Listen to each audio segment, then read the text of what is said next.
Dallas. There's a reason why I don't say the Golden State Warriors. Because you know what Steph Curry and Draymond Green don't want to do? Get bounced in the first round. No. That's what they don't want to do. And so the play-in game puts you in position to be so excited to get in. I'm so excited, and I just can't hide it. I do my Carlton. I'm about to lose. And it's like, wait a minute, hold on. We might get bounced in the first round. So Draymond Green has set a standard. The Golden State Warriors have set a standard, Jacoby, that they're not going to be celebrating just getting into the playoffs. And it could be those Mavs you see in 7, or it could be the Lakers sliding all the way to 7 that could play in that play-in game against the Warriors that would make for an interesting night of television. Now that's the Western Conference. We turn our eyes to the Eastern Conference, and the Brooklyn Nets have another new toy. LaMarcus Aldridge made his debut for the Nets, and LaMarcus looked pretty good. You know, he's always in the mid-post. Not only did he score, but he had 6 assists in this one. Jalen, what kind of impact do you expect LaMarcus to have for this Brooklyn Nets team? I told you when Kevin Durant signed with the Nets, get used to these words, KD at the 5. You bring in LaMarcus Aldridge so he doesn't have to play as many minutes as that spot. And again, they're doing a terrific job. Big shout to Sean Marks, adding quality offensive talented depth to go with the creativity of James Harden and Kyrie Irving, the shooting of Joe Harris. You bring in seasoned veterans that are hungry for rings like Blake Griffin and LaMarcus Aldridge. It all looks good, except I ain't seen Kevin Durant yet. So I see him going back and forth with Michael Rappaport. I see people pulling up old tweets. Until KD is in uniform for the Nets, they ain't winning the East. They're not winning the East without Kevin Durant. So it's going to be interesting to see how this plays out as the season continues to progress. But they're doing an excellent job of putting themselves in position to not only win the East, but be a formidable foe in the NBA Finals. Absolutely, and they added LaMarcus Aldridge and Blake Griffin through the buyout market, something that we've been discussing a long time on this show, which leads to some broken news. To everyone else, it's breaking news. To Jalen and Jacoby listeners, it's broken news. Jalen, our colleague Adrian Wojnarowski had an article, and in that article, he wrote about something that we've been talking about for a long time, something that's bothered you about the NBA for a long time. Here's what Woj had to say in the article. He said the following. The NBA is hearing the renewed calls from small market executives to overhaul the buyout free agency system, an insistence at the odds are unfairly weighted against them, and that the salary cap system has been contorted to satisfy the glamour market supply of star talent for championship runs.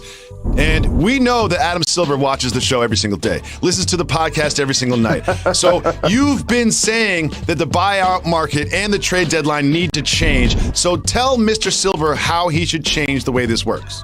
A couple of things. As a player that was once bought out during his career, I saw this started to change in the NBA when Danny Ainge and the Boston Celtics acquired Sam Cassell and P.J. Brown about 10 or so years ago.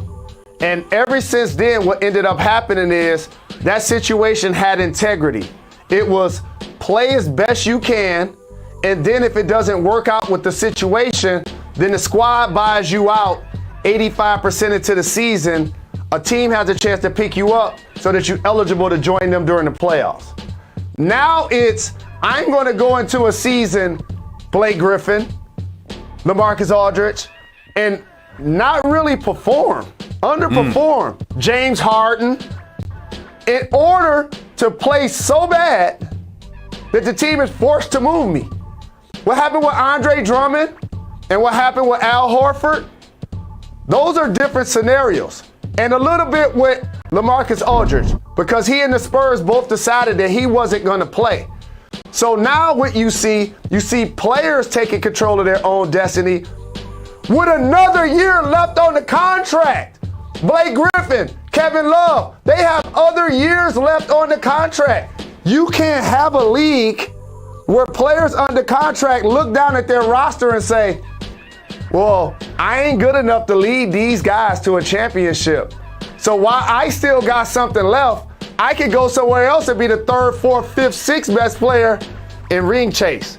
And that's great for the player, but it's terrible for the integrity of the league.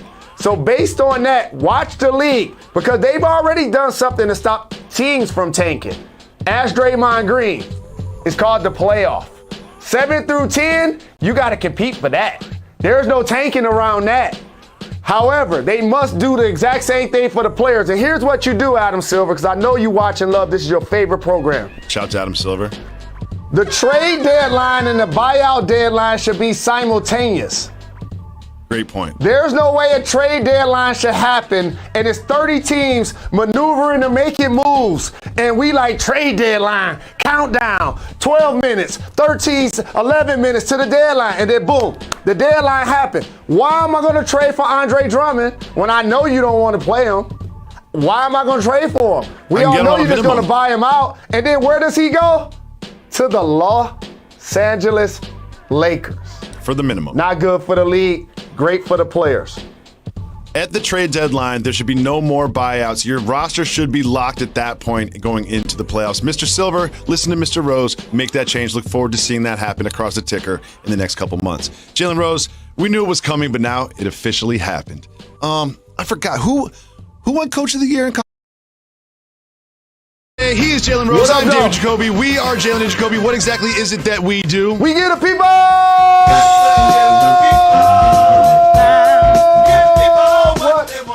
They want. We will preview the final 4 games. We have some interesting sound from Draymond Green, but we start with a clash of 2 Western Conference powerhouses. It was the Clippers up against the Nuggets, and the Nuggets won this one.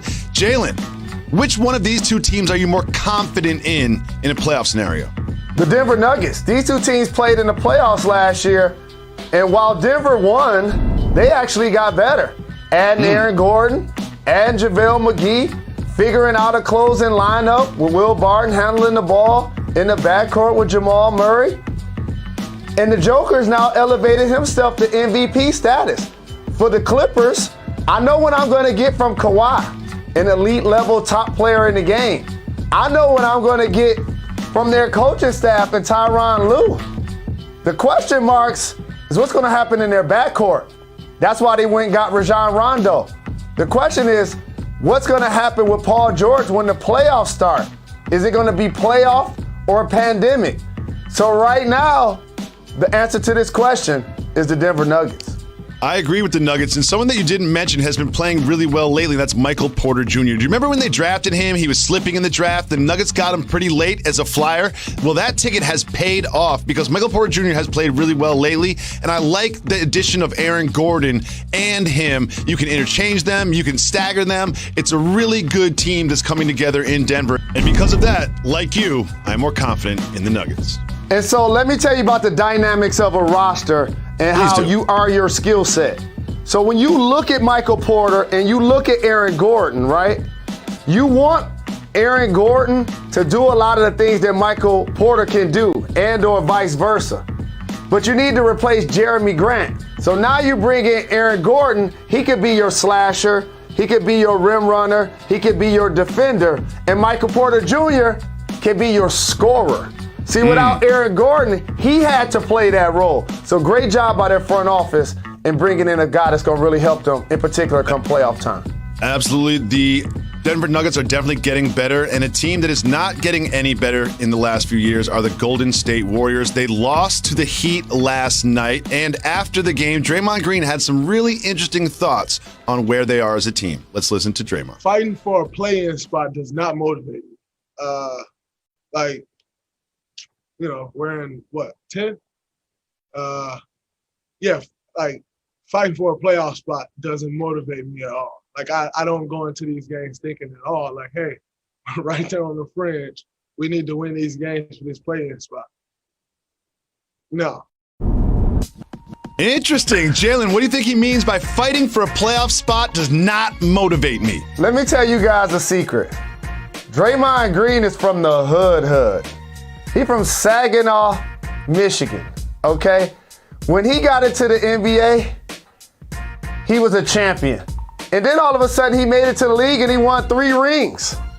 He got a chance to win 1, and then he got a chance to win 2 as a part of a super team when the Warriors added Kevin Durant.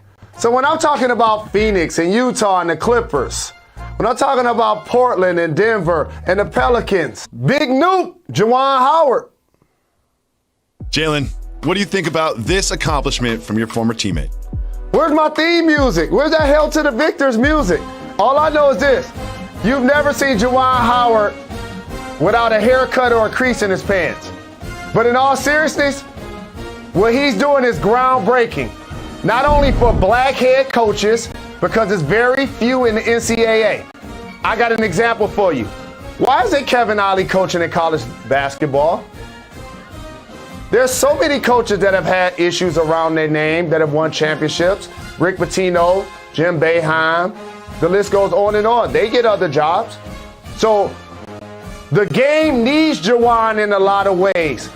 Tall coaches that were power forwards and centers in the vein of John Thompson. We see it with Patrick Ewing. It's important to have big men be coaches. And lastly, former players. Indiana ain't just get introduced to Mike Woodson. He played there. He coached in the league. He was sitting right there for years for them to give him the job. And then Indiana had to sit back and watch Juwan win the Big Ten and win Coach of the Year. And like, wait a minute, maybe we should hire a former player. What a noble idea. And so Juwan, big shout. I love you. I'm proud of you. Great season by my Wolverines. We went into the tournament without our best player, Isaiah Livers. And it was a tough end to the season. However, help is on the way. Once again, look at the recruiting class that Juwan Howard has coming into Ann Arbor. The 7th-ranked player in ESPN 100, the 8th-ranked player, the 40th-ranked player, and the 47th-ranked player. Good things ahead for the Wolverines, and good things ahead for us on Jalen and Jacoby, because while Michigan is not in the Final Four, there are 4 great teams that are, and we will preview the Final Four for you. It's Gonzaga. To you live above the Heineken River Deck in Pier 17. Welcome back to Jalen and Jacoby. Jalen, I don't know why we do this every day, but against our better judgment, we have a segment where you decide what we discuss. It's Keep It Moving. If you want to discuss a topic, say hit the brakes. If not, we will keep it moving. And we start with UCLA against the Gonzaga Bulldogs. Jalen, look at this point spread. The Gonzaga Bulldogs are favored by 14 points, the largest spread since 1975 when they expanded the tournament. What do you think will happen in this one? I respect the game. Congratulations to the UCLA Bruins for beating my Wolverines and making it to the Final Four. However, I would take the points. I believe they're going to get the brakes beat off of them in this game. I think Gonzaga scores at least 70 to 75. UCLA, one of the slowest teams in the country, don't have multiple scores. They don't get over 60. I can see that point spread happening. Take the points, 75 to 60. Okay, Jalen, obviously you and don't gamble that Jacoby. much. There go my guy. There go my guy that's going to do work. David Jacoby. Show my guy. Show my guy. Timmy, where is he? Yeah.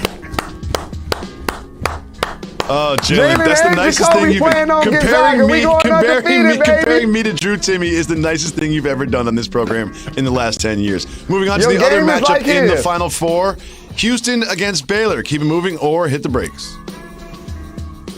Hit the brakes. We'll hit the brakes on this one. Jalen, Houston Cougars are a 2 seed. Baylor is a 1 seed. Who do you think goes to the finals to take on the Gonzaga Bulldogs, who we think will beat UCLA?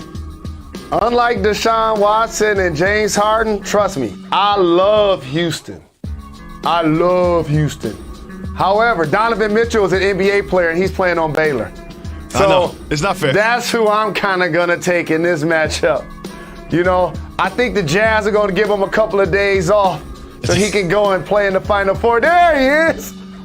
We got the Jazz. Look the same. They have the same stature, the same number. Donovan Mitchell is playing for Baylor under the nickname Davion Mitchell. It is not fair. For that reason alone, I have them going to the finals as well. Jalen, the AP Player of the Year in college basketball has been named. Keep it moving or hit the brakes.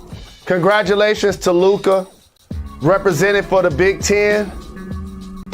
Not going to be a game-changing NBA player. I'm only saying that because it's my job too. Keep it moving for now. We keep it moving. We keep it moving. We get another chance to watch one of our favorites, Paige Buckets, as Hit the brakes. Hit the UConn brakes. takes on Arizona. Jalen, what do you think we'll get from Paige Buckets this weekend? Here's what Tonight. I think. Here's what I think. I think you had a favorite player. And now I think Paige is now your favorite player in college women's basketball. Am I right? Because you're die easy, Jacoby, and I sit with you on and off wax, and you're paying attention to Paige and you like her game. Is she now your favorite player in college basketball? In women's college basketball, yes, but I will still forever carry the torch for my girl Sabrina Ionescu and the New York Liberty. Moving on, Mr. Rose, T.Y. Hilton turned down a deal. Keep it moving or hit the brakes. As long as he got a deal. And Carson Wentz, hopefully he'll get him paid. Keep it moving for now. We keep it moving. We keep it moving. It was opening day, and the Astros took the field in front of fans, and something interesting Hit happened. the brakes Keep on moving, this hit the one. brakes. Hit the brakes on this one. Remember the Astros and the cheating scandal? We all wondered what would happen when they went to the road. Well, guess what? There were no fans then, and there are fans now. Correa got hit, and those fans cheered. What do you think about the treatment of the Astros?